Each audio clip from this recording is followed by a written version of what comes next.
நார்ச்சத்து அதிகமா இருக்கிற இந்த முட்டைக்கோசு நிறைய பேருக்கு பிடிக்கிறது கிடையாதுங்க. இப்ப நான் பொரியல் பண்ற மெத்தடு பாத்தீங்கன்னா என் கூட ஒர்க் பண்றவங்க சொன்னதுதான். நான் கடலைப்பருப்பு பாசி பருப்பு போட்டும் பொரியல் பண்ணுவேன், இந்த மாதிரியும் அடிக்கடி செய்வேங்க. இது ரொம்ப நல்லா இருக்கும் சாப்பிடுறதுக்கு. நான் இன்னைக்கு பாதி முட்டைக்கோசு, நல்லா பெரிய முட்டைக்கோசுல பாதி எடுத்திருக்கேன். நல்லா கெட்டியா இருக்கிற கோஸா இருந்ததுன்னா உங்களுக்கு பீலர்ல துருவுறதுக்கு நல்லா வருங்க. காய் கொஞ்சம் நம்ம நல்லா டைட்டா பிடிச்சிட்டு நம்ம அப்படியே நான் காமிக்கிற மாதிரி அப்படியே துருவி எடுத்துட்டீங்கன்னா நல்லா சன்னமா வந்துடும், ஒரே மாதிரியும் இருக்கும். ரொம்ப அழுத்தி துருவினீங்கன்னா கொஞ்சம் பெரிய பெரிய பீசஸா வரும், லைட்டா துருவினீங்கன்னா சின்ன சின்ன பீசஸா வரும். அப்போ நடுவுல அந்த மேல இருக்கிற இலைகள் எல்லாம் கொஞ்சம் சின்ன சின்னதா வரும். அதெல்லாம் எடுத்து வச்சுட்டு கடைசியில நம்ம வந்து வெட்டிக்கலாம். எனக்கு இந்த மாதிரி வெட்டுறது ஈஸிங்க. உங்களுக்கு கத்தியில தான் வெட்டுறக்கு ஈஸியா இருக்கும் அப்படின்னா நீங்க அந்த மாதிரி வெட்டிக்கோங்க. ஒரு சிலர் கேட்டாங்க எப்படி பீல் பண்ணுவீங்கன்ட்டு, அதுக்காக தான் நான் அதுவும் சேர்த்து போட்டிருக்கேன்.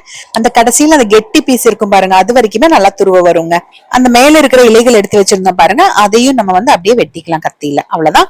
இப்ப இந்த காய் தாளிக்கிறதுக்கு கொஞ்சம் கருவேப்பிலையும் சின்ன வெங்காயம் ஒரு 15 சின்ன வெங்காயம் கட் பண்ணி வச்சிருக்கேன். வேணும்னா ஒரு பச்சை மிளகாய் எடுத்துக்கோங்க. கடாயில எண்ணெய் ஊத்திட்டு கடுகு சேர்த்துக்கலாம், பெருங்காயத்தூள் சேர்த்துக்கலாம். நான் கடலைப்பருப்பு உளுந்து பருப்பு எல்லாம் சேர்க்க மாட்டேன், வெங்காயம் சேர்க்கிற மாதிரி இருந்தா. இப்ப வெங்காயமும் கருவேப்பிலையும் சேர்த்து நல்லா வதக்கிக்கலாங்க. வெங்காயம் நல்லா வதங்கினதுக்கு அப்புறமா நம்ம எடுத்து வச்சிருக்க காயும் உள்ள சேர்த்துக்கலாம். ஒரு சிலருக்கு வந்து இது ரொம்ப பழைய ரெசிபியா இருக்கலாங்க, ஆனா நிறைய சமையல் கத்துக்கிறவங்க வீடியோஸ் பார்த்துதான் கத்துக்கிறாங்க. அவங்களுக்கும் யூஸ் ஆகும், 1-2 பேர் தெரியாதவங்க இருப்பாங்க, அவங்களுக்கும் யூஸ் ஆகுங்க. எல்லாம் தெரிஞ்சவங்க யாரும் கிடையாது இல்லைங்களா. ஒரு நிமிஷம் அப்படியே கலந்து விட்டுக்கலாங்க.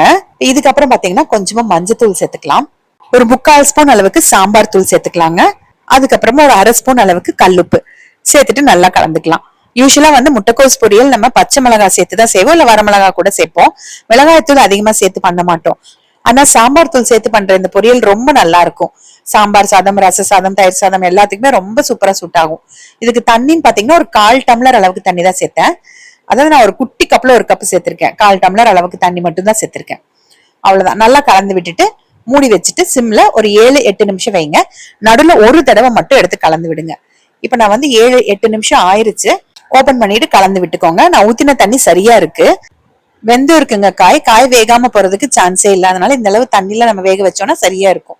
தண்ணி சப்போஸ் எக்ஸ்ட்ரா இருந்ததுன்னா ஒரு 2 நிமிஷம் அப்படியே வதக்கி விட்டீங்கன்னா தண்ணி வந்து நல்லா வத்திரும். ஓபன்லயே வச்சு வதக்கி விட்டுக்கோங்க.